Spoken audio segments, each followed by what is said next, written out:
the 2012 election, this is why Republicans lost. The reason they lost is because both candidates really succeeded at defining their opposition. Mitt Romney defined Barack Obama as a nice guy, good father, good family man, believed in the Constitution, believed in the Declaration of Independence, just not very good at being president. And the polls reflected that. Most Americans didn't think that Obama was a great president. Barack Obama painted Mitt Romney as the worst guy since Stalin. He was somebody who liked to chain dogs to the top of cars. He had binders full of women because he hated them. He specifically fired employees so that later their wives would die of cancer. And it has the predictable effect. Most Americans, given a choice between good guy, bad president and horrible human being, will choose good guy, bad president. What are the Republicans going to do to overcome that gap?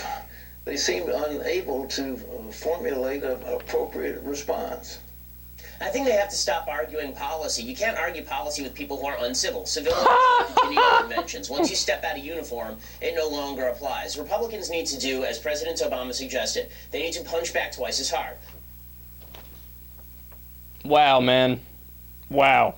All right, so from the top, there's so much to debunk there. It would take me a week if I really wanted to go word for word. But let's try to get it in a couple minutes here. So first he says, oh, Romney painted Obama as a good guy. Who follows politics actually thinks that that's true? Who thinks that's an accurate statement, who actually follows politics? Nobody.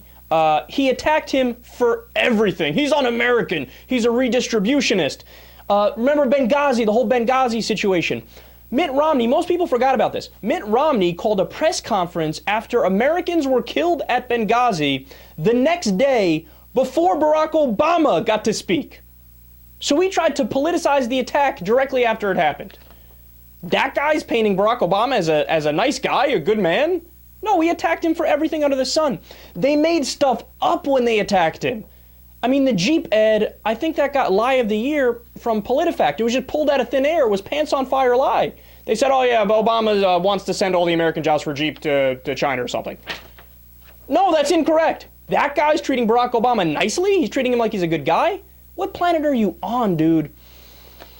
So then he goes on to talk about how Obama, yeah, he painted Mitt Romney as out of touch and Richie Rich and the worst guy since Stalin.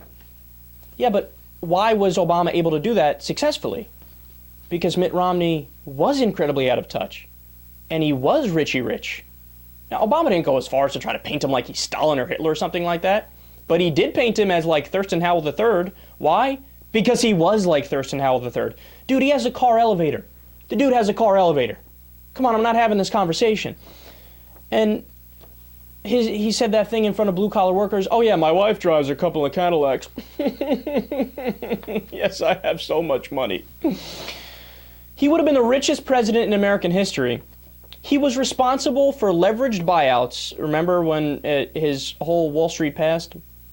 He was responsible for leveraged buyouts and shipping people's jobs overseas. Even subsidiaries of companies that he had owned about 50% of the stock in during the election was shipping jobs overseas. Sensata Technologies.